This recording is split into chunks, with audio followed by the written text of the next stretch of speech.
SSC से है study package RRBS NTPC। तो आपका 70 का प्रश्न है एसएससी का। मंत्रिपरिषद में कौन कौन से मंत्री शामिल होते हैं? तो कौन कौन से कैबिनेट मंत्री, राज्य मंत्री, उप मंत्री। तो इसमें से कोई शामिल नहीं होते तो मतलब सभी शामिल होते तो ये सभी हो जाएगा। चौथा आपका राइट आंसर हो जाएगा। 71 का है मंत्रिपरिषद संसद के किस सदन के प्रति उत्तरदायी होती है? तो आपका राइट आंसर हो जाएगा लोकसभा उत्तरदायी होती है।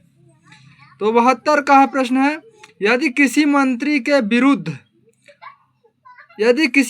के विरुद्ध अविश्वास प्रस्ताव पारित हो जाए तो इसमें सिर्फ होता है मंत्रिपरिषद इस्तीफा देती है।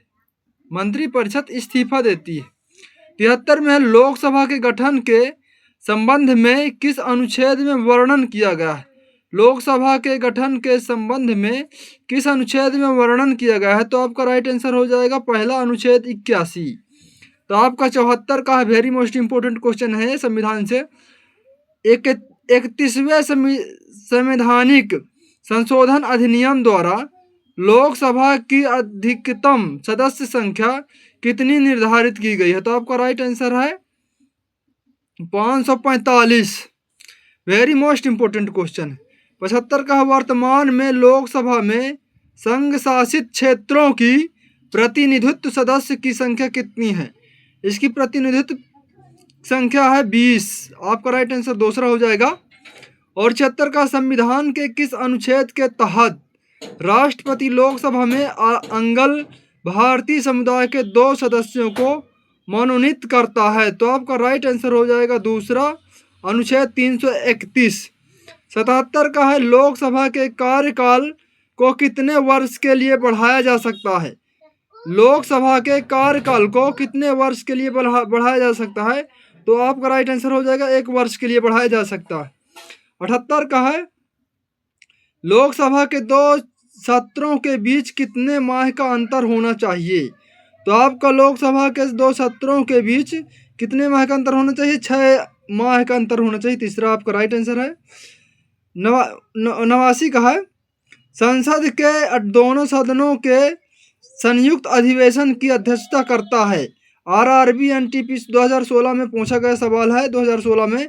तो आपका right answer very most important question है लोकसभा अध्यक्ष। वेरी मोस्ट क्वेश्चन है, आंसर आपका पहला है लोकसभा अध्यक्ष।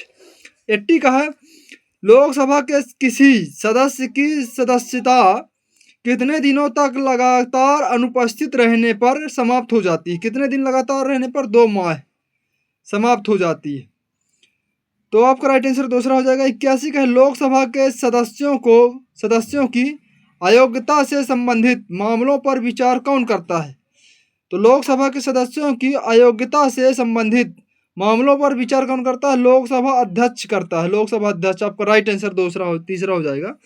आप आ जाइए 82 आपका क्वेश्चन है लोकसभा की अध्यक्ष सुमित्रा महाजन किस निर्वाचन क्षेत्र का प्रतिनिधित्व करती है?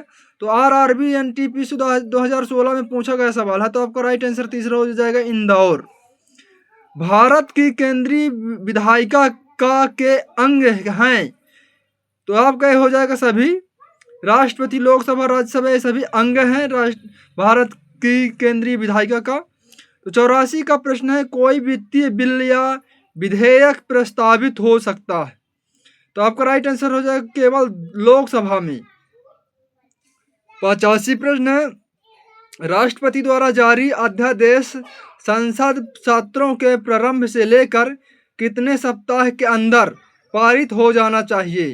तो 6 सप्ताह के अंदर पारित हो जाना चाहिए। आपका 86 का क्वेश्चन है राज्यसभा में सीटों की अधिकतम संख्या। राज्यसभा में सीटों की अधिकतम संख्या कितनी होनी चाहिए? तो आपका हो जाएगा 250। राज्यसभा में सीटों की संख्या अधिकतम होनी चाहिए। 87 का क्वेश्चन है राज्यसभा की वर्तमान सदस्य संख्या 245 में कितने सदस्यों को राष्ट्रपति द्वारा मनोनीत किया जाता है? तो आपका राइट आंसर हो जाएगा दूसरा 12 मनोनीत किया जाता है। 88 का है राज्यसभा के सदस्यों का निर्वाचन किस विधि द्वारा किया जाता है? तो A और B दोनों मतलब अनुपातिक प्रतिनिधित्व प्रणाली से और एकल संक्रमणीय मत प्रणाली, ए और बी दोनों से किया जाता है। तो इसका राइट आंसर तीसरा हो जाएगा। 89 का है, 89 का है, राज्यसभा के सदस्यों का कार्यकाल कितने वर्ष का होना चाहिए? Very most important question. Rajya Sabha के सदस्यों का कार्यकाल कितने वर्ष का होना चाहिए? तो आपका राइट आंसर 6 वर्ष का होना चाहिए। चौथा राइट आंसर आपका। 90 का है, राज्यसभा में प्रतिनिधित्व होता है, राज्यसभा में प्रतिनिधित्व होता है तो पहला राज्यों का भी होता है और केंद्र शासित प्रदेशों का भी होता है। तो इसका राइट आंसर हो जाएगा पहला, और ए और बी दोनों का होना चाहिए, तो दोनों है तीसरा। तो 91 का क्वेश्चन है, संसद का कौन सा सदन कभी भंग नहीं होता? तो संसद का कौन सा सदन भंग नहीं होता है? तो इसका भंग नहीं होता, राज्यसभा भंग नहीं होता है। आरआरबी एनटीपी 2016 में पूछा गया प्रश्न है। 92 का है, राज्यसभा में गणपूर्ति कोरम के लिए निर्धारित संख्या, तो आपका निर्धारित संख्या 25 है, 25। तो आपका 93 क्वेश्चन है, राज्यसभा धन विधेयक पर अपनी सहमति कितने दिनों तक रोक सकती है? तो 14 दिनों तक धन विधेयक शक्ति रोक सकती है। तो आपका राइट आंसर है 14 दिन तक, दूसरा। प्लीज़ वीडियो पसंद हो तो वीडियो को लाइक, सब्सक्राइब एंड कमेंट कीजिए प्लीज़।